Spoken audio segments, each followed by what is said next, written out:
Media Sync TV. Abonnez-vous massivement.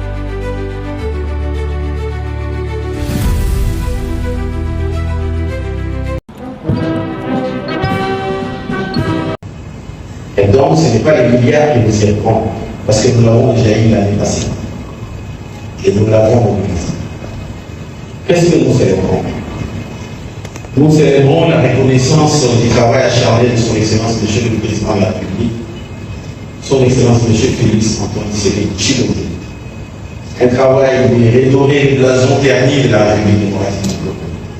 Ces pays peinent toujours à l'extérieur comme un arbre de guerre à l'extérieur de notre pays. Ces pays dont, lorsqu'on les voit, on pense à ces milliers de femmes qui sont venues. On pense à ces enfants qui sont amputés des bras. On pense toujours à ces pillages de ressources premières orchestrés par les pays voisins.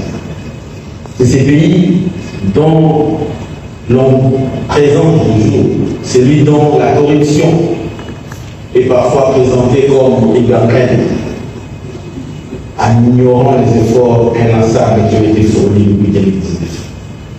C'est dont nous célébrons, c'est la reconnaissance que le risque crédit de la RDC s'est amélioré dans le sens d'attirer les investisseurs et que les différentes réformes qui ont été implémentées depuis 2019, consolidées et accélérées par le gouvernement qui est entré en fonction depuis juin 2024, sont reconnus par le monde de la finance internationale.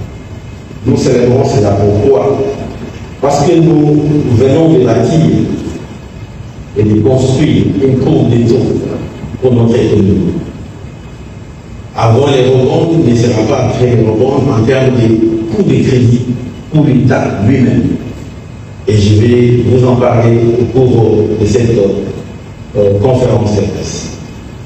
Et donc, à l'entrée de cette séance, je vais rendre mes hommages les plus vivants à son Excellence Monsieur le Président de la République, chef de l'État, son Excellence Monsieur Félix Antoine Tshisekedi, qui a crié dans les génies congolais, parce que cette rebond a été réalisée par les jeunes de l'administration de finance.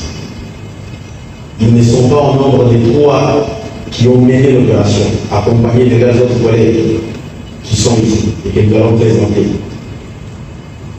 Les rebonds n'est pas un entraînement simple où vous pouvez vous réveiller le matin, aller échanger avec Black and Rock, aller parler avec Morgan Stanley, avec JP Morgan Chase et obtenir sur la table 5 milliards de dollars. Beaucoup de gouvernements avant nous l'ont essayé. Pour ceux qui sont de ces ministères comme nous nous rappelons de l'époque du cabinet Lazare. Un ministre des Finances l'a osé, il ne l'a pas réussi. C'est arrêté en cours de chemin. Pourquoi? Parce que les rebonds exigent une forte transparence et une grande crédibilité de l'action politique et économique du pays. Et je me souviens encore qu'un simple test a été demandé par nos partenaires du Fonds monétaire international à l'époque. C'était celui de la publication des contrats miniers qui ont été signés, je crois, avec des entités publiques. Le gouvernement de l'époque avait refusé de publier ces contrats. Et c'est pour cette raison que le Fonds monétaire international avait refusé de signer un programme formel pour manque de transparence et de crédibilité. Et donc, tous ces programmes que nous signons et nous mettons en œuvre avec les FMI, ne les prenez pas comme des acquis. C'est des fruits d'une grande transparence économique.